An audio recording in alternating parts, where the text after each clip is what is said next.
Pradeep Ranganathan, அபிசஞ்சீவித், Ken Karunas இவங்களோட முதல் படம் ஹிட் ஆனதுக்கு காரணம் தளபதி விஜய் தானா? அது எப்படிடா சொல்கிற அப்படின்னு நீங்கள் கேட்பீங்க. அதுக்கு முன்னாடி நம்ம ஒரு புது கண்டென்ட் க்ரியேட் பண்ணலான்னு இருக்கிறோம். அது என்னென்னா, உங்கள் லைஃப்பில் நடந்த ஒரு ஒஸ்ட்டான இன்சிடெண்ட்டை நீங்கள் எனக்கு இன்ஸ்டாகிராமில் டிஎம் பண்ணுங்கள். அதை நான் ஒரு வீடியோவாக க்ரியேட் பண்ணி நம்ம யூடியூப் சேனலில் அப்லோட் பண்ணுவேன். இன்ஸ்டாகிராமோட லிங்க்கை கமெண்ட் செக்ஷனில் கொடுக்குறேன். விருப்பம் இருக்கிறவங்க டிஎம் பண்ணுங்கள். பிரதீப் ரங்கநாதனோட ஃபஸ்ட்டு படம் லவ் டுடே. விஜய் சாரும் லவ் டுடேன்ற ஒரு படத்தில் நடிச்சிருக்காரு. கென் கருணாஸோட ஃபஸ்ட்டு படம் யூத். விஜய் சாரும் யூத்னு ஒரு படத்தில் நடிச்சிருக்காரு. அபிசஞ்சீவித்தோட ஃபஸ்ட்டு படம் வித் லவ். இந்த படத்துக்கு முதல்ல பிரியமுடன்ற பேர் தான் வைக்கலான்னு இருந்தாங்க.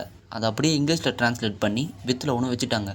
விஜய் சார் நடித்த ஒரு படம் பிரியமுடன்ற பேரில் இருக்குது. இதுலேருந்து என்ன புரியுதுன்னா, முதல்ல நடிக்க வர எல்லா ஹீரோவுமே விஜய் படத்தோட டைட்டில் தான் அவங்க படத்துக்கு வச்சுருக்காங்க.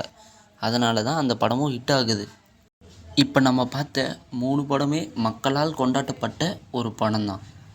அப்போ நீங்களும் ஒரு படம் நடிக்கிறதா இருந்தால் அந்த படத்துக்கு விஜய் சார் டைட்டிலோட பேரை வைங்க. அப்போ தான் உங்கள் படமும் ஹிட் அடிக்கும். நன்றி.